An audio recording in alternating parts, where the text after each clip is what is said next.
Pete, let's start with you. David, good afternoon. Good afternoon. You well? Yes, thank you. A point against a team in Premier League and Champions League contention. How satisfied have you got to be with that? Really satisfied. We didn't start well, but we showed a little bit more in the second half, which got us back in the game. But no, it's been a difficult week. Team at the top of the Premier League, team who's second in the league, and I think we've given them both decent games. What have you learnt about your players in those two games? Well, probably I'm beginning to understand them a lot more. I think they've got great resilience, the players here. You know, they stick at it. They're very committed.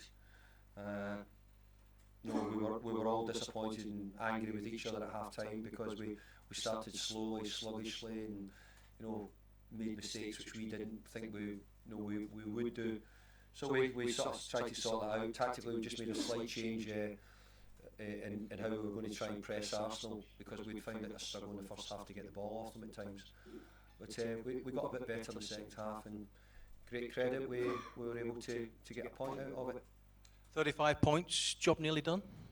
Nearly done. I'm saying there, obviously mathematically we're not safe yet, but I'm hoping to take a visit to the stadium this week, which would indicate that I think that we're pretty close. So I want us to keep getting ready now for Premier League football, and I know I've got a bit to do, and I hope I'm not speaking too soon. Are you old school and want to get to 40 points? I want to get to about 60 or 70 points if I could, to be honest, but at the moment, I think when I came in a few months ago, I think if you'd given me 40 points, I'd have taken you out for a drink. Shane? David, Mikel's come in and said he's watched it 15 times and it's not a penalty. What did you make of it? Well, I've watched it 0 times, and I couldn't tell you if it was a penalty or not, because I've not seen it back yet. But it just showed Illiman's class that he was able to tuck it away, and the general performance was excellent as well. We've missed some which we have, but we've missed other people as well, and we're just beginning to get players back. And thankfully we weren't getting them back now when we were needing loads of points and everybody was feeling under pressure. The players who've come in, whoever's played, has done a great job in getting us the points. So got to think that we've not had Dwight, we've not had Ellie since the Liverpool game here at home. Dominic and Ambrosia as well, so they're just beginning to come back into the scene, which helps us a lot. It gave me a chance today to change it, to try and have a look at Tim as well after the game in midweek, and we had a injury to Miko, so Pat will get a chance to play as well. So we were always thinking about making a couple of changes, but some of them were a bit enforced anyway. I was about to ask about the changes, David. Was that also to do with the amount of work they had to do against Liverpool at Anfield the other night?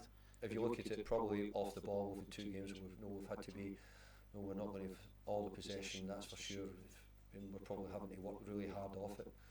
I thought Duke's done an amazing job in the work he'd done, especially at the start of the second half, him and Beto, and they needed to, because we hadn't done it particularly well in the first half. But I thought the second half we got about them much better and gave ourselves a chance. And Carlos Alcaraz comes out to the side today. I just wonder what he has to do to earn the new contract in your eyes. We'll see. We'll talk about contracts at another day, not today, but we just thought we had an opportunity to try and change things about, and we thought the best people for the job up at the top end was Dukes and Beto, and I thought Dukes proved that was the right choice.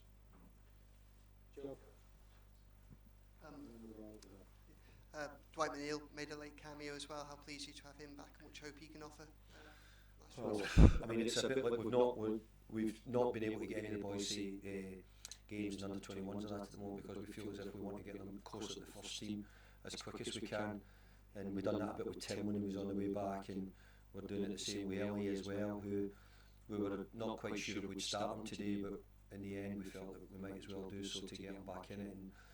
But he pulled up, Pato having near enough his first games, pulled up with cramp in the second half as well.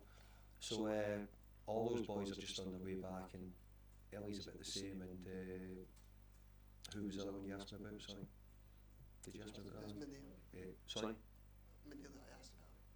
It was McNeil that I asked about, sorry. No, that was the only other one. Sorry, I can't hear you, sorry. Sorry, That was the only one, sorry, I thought that was the one, yeah. Final one. Hi, David. Yeah. You talked about a tough week playing the teams first and second in the league.